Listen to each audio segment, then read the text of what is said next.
Bonjour, que Dieu vous bénisse. Jésus-Christ ou rien, Jésus-Christ c'est Seigneur. C'est écrit ici, c'est dit Only the word of God can do this. Seulement la parole de Dieu peut faire ça. C'est seulement la parole de Dieu qui peut te réconforter. La parole seule de Dieu peut te faire du bien. Ok? L'alcool ne peut rien. Les médicaments ne peuvent rien. Donc, seule la parole de Dieu. Donc, nous allons aller dans la parole. Ok? Nous allons aller dans la parole. Donc, ici, j'ai écrit quoi? Ce que j'ai écrit, j'ai dit une vie qui est vécue sans Dieu est une vie misérable. Une vie, la vie sans Dieu, une vie qui est vécue sans la présence de Dieu. Sans Dieu, Dieu n'est pas impliqué. Vous vivez comme ça. Ok? Une vie qui est vécue sans Dieu est une vie misérable.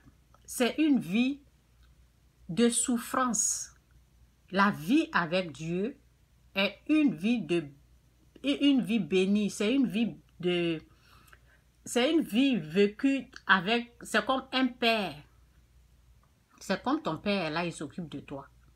C'est une vie bénie, c'est une vie accompagnée de la présence de Dieu, vous voyez. Donc, quand vous voyez les gens, la souffrance, quand vous voyez les gens pleurer, les gens souffrir dans leur enfance, ça veut dire Dieu n'était pas là. Ou Dieu est là, mais ils ne peuvent pas le voir. Mais Dieu n'était pas impliqué dans leur vie. Donc, je vous invite à appeler Dieu, à faire appel à Dieu dans votre vie. Invitez-le. C'est toujours possible. Peu importe l'âge. Ok? Donc, on va ici, là. Ok, ça j'ai passé. Attendez. Oui. Excusez-moi, hein, Jésus-Christ sur rien, Jésus-Christ est Seigneur. Donc, ici c'est écrit rape is an invisible weapon. Le viol est une arme invisible du diable. Donc, je vais parler du viol, en fait. Ça, c'est mon livre, mais c'est en anglais. Je dois le faire en français. Bon, je n'ai pas encore fait. J'ai fait l'autre, mais bon. Bref. Le viol est une arme invisible du diable. Le diable utilise ça pour tuer, détruire l'humanité. Tuer, égorger, détruire. Il utilise le viol. Les bébés sont violés, les hommes sont... Tous les humains sont violés. Ok? C'est une arme du diable qui est là, le viol. C'est ce que j'ai écrit. Donc, il faut avoir la connaissance pour parler du viol, au fait. Donc, je vais repartir ici, là. Je ne sais pas où je vais. Non. Ça, c'est une histoire de viol. Ok? On va écouter la vidéo après. Mais avant d'écouter cette vidéo-là, je vais vous parler un peu. Moi, je dis souvent, moi, je traite le côté spirituel, ça veut dire Dieu. Le côté, c'est ce que vous ne comprenez pas là. Le côté spirituel qui est Dieu là, c'est ça, moi, je traite. C'est mon travail. Dieu m'a béni, m'a fait grâce. Il y a des connaissances que j'ai pour le côté spirituel. Donc, ok? Donc, j'ai écrit ici, Jésus-Christ sur rien, Jésus-Christ est Seigneur, que Dieu vous bénisse. On va un peu lire dans mes écrits. Au fait, j'ai dit, au fait, c'est lorsque tu ne comprends, au fait, c'est lorsque tu comprends, ok? Bon, je ne sais pas si c'est ici, je dois commencer. Au fait, c'est lorsque tu comprends ce qui s'est passé, ce qui s'est vraiment passé, c'est en ce moment-là que tu peux bien pardonner. Parce que si tu ne comprends pas l'histoire, tu ne comprends pas tu ne connais pas la racine, la source. Tu ne comprends pas comment on l'appelle, oui, la racine du problème, tu ne comprends pas pourquoi telle chose s'est passée dans ta vie, ce qui est arrivé. Tu ne peux pas laisser tomber, tu as la haine. Tu ne peux pas pardonner. Donc, j'ai écrit, au fait, c'est lorsque tu ne comprends. Au fait, excusez-moi, je suis en train de mélanger. Au fait, c'est lorsque tu comprends ce qui s'est vraiment passé, c'est en ce moment-là que tu peux bien pardonner. N'est-ce pas? Mais si tu n'as rien compris, tu resteras toujours en colère contre ta mère. Ok? Donc, j'ai dit, au fait, ta mère est impuissante. Au fait, ta mère, parce que ici on parle d'une mère, on parle du viol d'un enfant qui a grandi, la personne a grandi, une mère qui était avec, une mère qui vivait avec sa fille, et ce n'est pas le père de sa fille qui l'a violée, elle était avec un homme qui a violé sa fille, et puis elle n'a pas pris sa défense. Donc, lorsque l'enfant grandit, la personne devient adulte, elle va accuser sa mère qui ne l'a pas défendue. Donc, c'est ce que je suis en train d'expliquer parce que cette histoire, il y a beaucoup qui vivent ça. J'ai dit, au fait, ta mère est impuissante devant Satan qui a attaqué sa fille. Vous comprenez? Donc, il ne faut pas accuser ta maman. C'est parce que tu n'as pas la connaissance. La parole dit, mon peuple périt par manque de connaissance. Ta maman est celui qui t'a attaqué, celui qui est en train de te détruire, a aussi détruit ta mère. Et ta mère est impuissante devant cette puissance, ce pouvoir-là. Ok? Ta mère, au fait, ta mère est impuissante devant Satan qui a attaqué sa fille. Ta mère a affaire au diable. Elle-même est dominée par lui, donc elle ne pouvait pas te défendre. Il faut comprendre ce qui se passe sur cette terre. Il faut comprendre ce qui se passe sur cette terre. Ta mère a affaire au diable, à la puissance obscure. Elle-même est dominée par cette puissance-là. Elle ne pouvait rien faire pour toi. Elle ne pouvait pas te défendre. Sans Dieu. Si Dieu était dans ta vie, dans sa vie, si Dieu était dans votre vie, ta mère allait te défendre. Ta mère elle-même avait aussi besoin de l'aide. C'est pour cette raison, elle ne t'a pas défendu. Ok? Donc, c'est ce que j'ai écrit. Donc, j'ai dit, vous pouvez... Ok, bon. Voici, je vais lire pourquoi je dis ça. Avant de revenir, avant de vous montrer la vidéo. Donc, c'est dit ici dans Éphésiens 6, verset 12, c'est dit, car nous n'avons pas à lutter contre la chair et le sang, mais contre les dominations, contre les autorités, contre les princes de ce monde de ténèbres. Vous avez compris? Contre les esprits méchants dans les lieux célestes. Ta mère avait affaire à ces puissances obscures. Voilà pourquoi ta mère ne pouvait pas agir. Il y a des gens qui sont forts naturellement, mais il y a les gens qui sont faibles. Donc, devant ces puissances-là, tu as utilisé ton beau-père, je pense que c'est beau-père, oui, parce que c'est le mari de sa mère. Donc, je pense que c'est beau-père. Bon, le mari de sa mère, ok? Donc, car nous n'avons pas à lutter, que Dieu vous aide, vous tous que Satan a abusé de vous. Satan a utilisé les gens faibles pour vous détruire intérieurement. Je prie pour la grâce de Dieu, que Dieu guérit la plaie, que Dieu vous aide à comprendre ce que je suis en train de dire. C'est pour vous faire du bien. Ok? Que Dieu vous bénisse. Que Dieu ouvre les yeux spirituels. Que Dieu vous montre. Que Dieu vous montre la personne même qui est à la base, qui est à la cause de votre malheur. C'est Satan et ses démons. Ok? Car nous n'avons pas à lutter contre la chair. Ça veut dire ta maman là. Tu n'as pas à lutter avec elle. Elle-même, elle avait besoin de l'aide de Dieu. C'est Dieu qui devait vous défendre. C'est Dieu qu'il faut appeler dans la prière. Donc c'est pour cela quand j'ai commencé, j'ai lu ici, j'ai dit, ce que j'ai écrit ici là, j'ai dit une vie qui est vécue sans Dieu est une vie misérable. Vous avez compris? Une vie qui est vécue sans Dieu est une vie misérable. C'est une vie de souffrance. La vie avec Dieu est une vie bénie. Vous avez compris? La vie que tu as menée là, c'était une vie sans la présence de Dieu.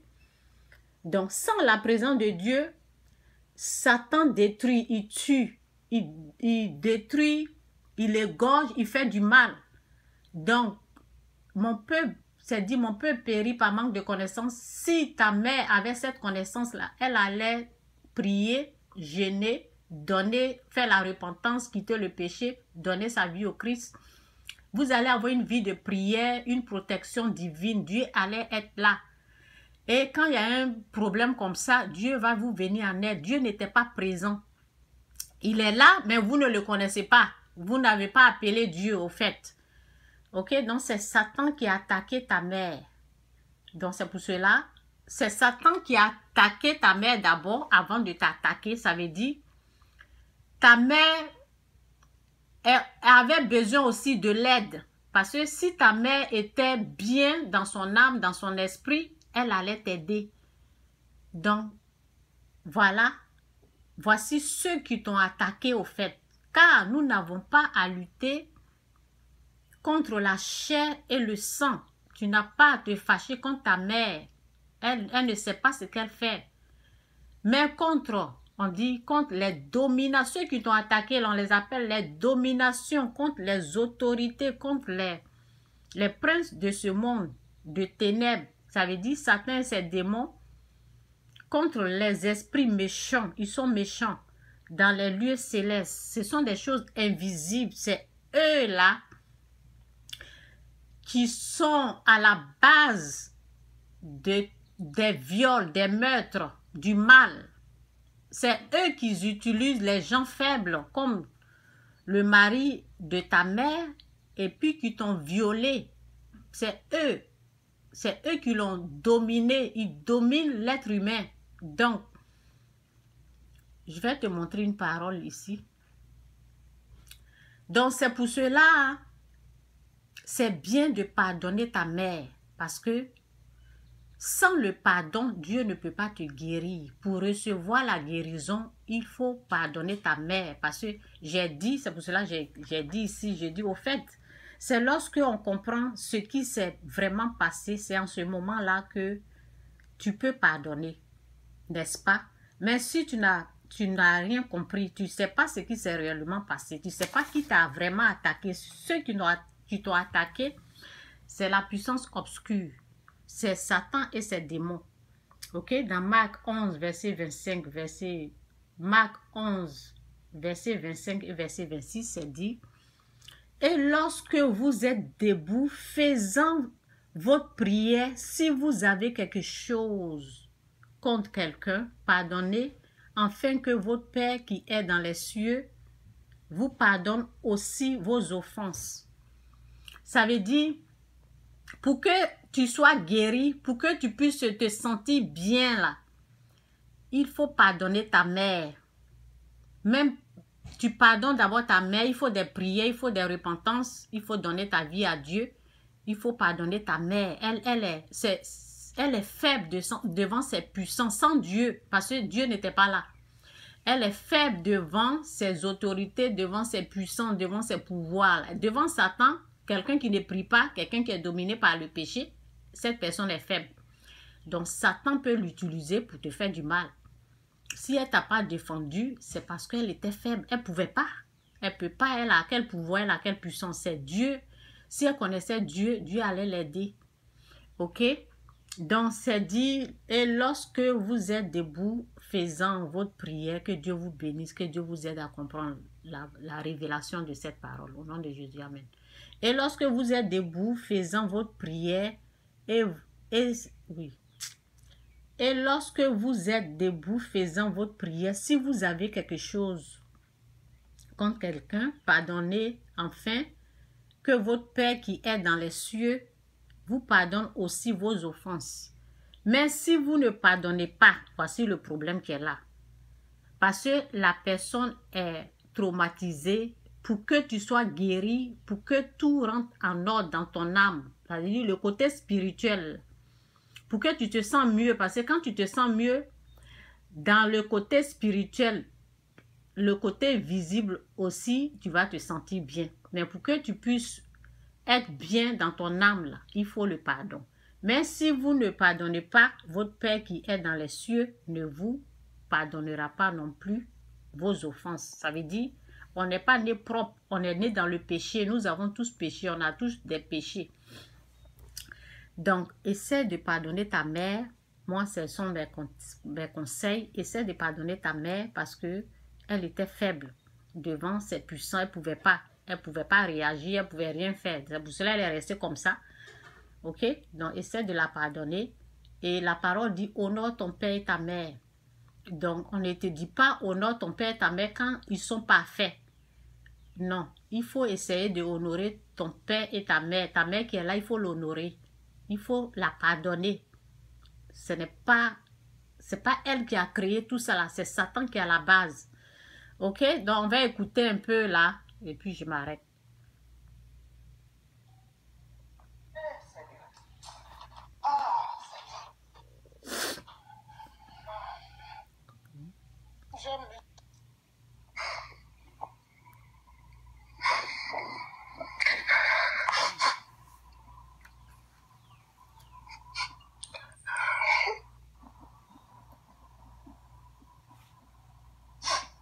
Pourquoi c'est parti là-bas?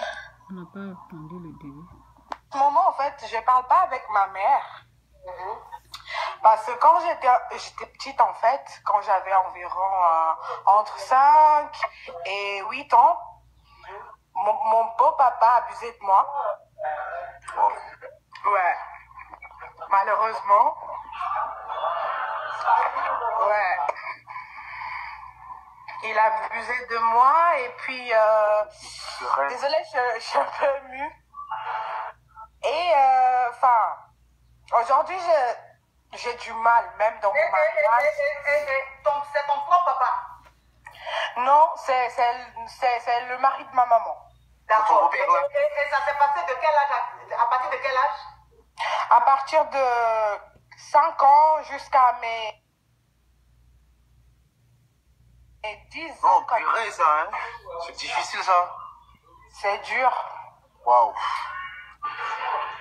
Et du coup, en fait, j'ai du mal avec ma mère aujourd'hui parce qu'elle a rien fait. Elle a jamais pris une décision, en fait, pour qu'elle aille porter plainte ou quoi que ce soit. Est-ce qu'elle le savait? Elle le savait. Mon frère, faut diminuer. Ferme ton micro, celui qui est en bas. Ouais. Oui. Est-ce que ta maman le savait, ma chérie? Elle le savait, oui, elle le savait. Et en fait, quand elle a appris ça, elle m'a pris comme sa rivale à la maison. Elle me tapait. Elle me tabassait, elle me disait, ouais, toi, de toute façon, ton papa n'a pas voulu de cette grossesse.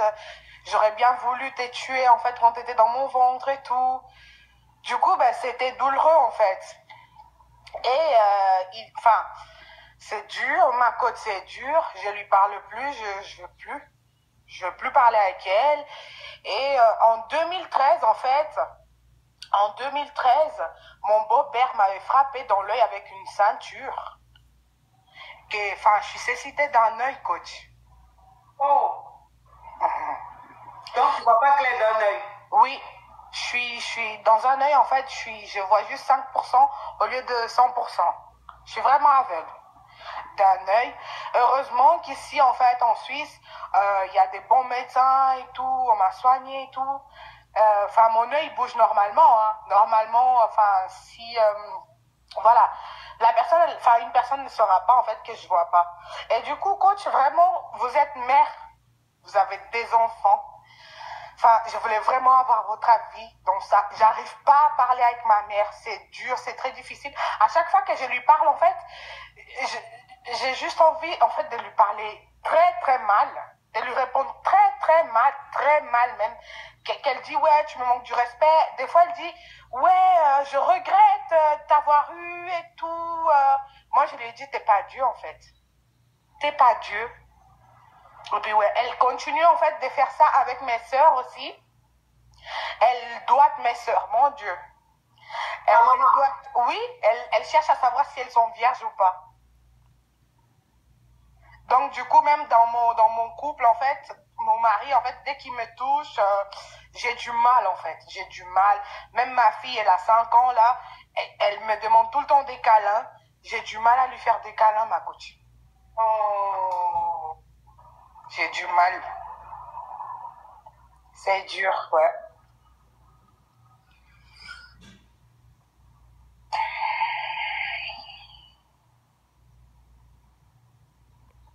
Désolée.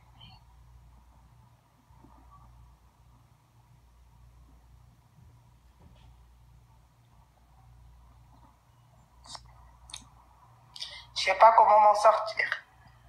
C'est dur. Ok, donc c'est un peu ça. Vous savez, je vous ai dit qui attaque. Donc, j'espère que vous avez compris. Que Dieu vous bénisse, Jésus-Christ ou rien, Jésus-Christ est Seigneur. Voici encore, je vais aller ici, là. Voici ici, la parole de Dieu réconforte. Lisez votre Bible. J'ai dit une vie qui est vécue sans Dieu est une vie misérable. C'est une vie de souffrance. La vie avec Dieu est une vie bénie.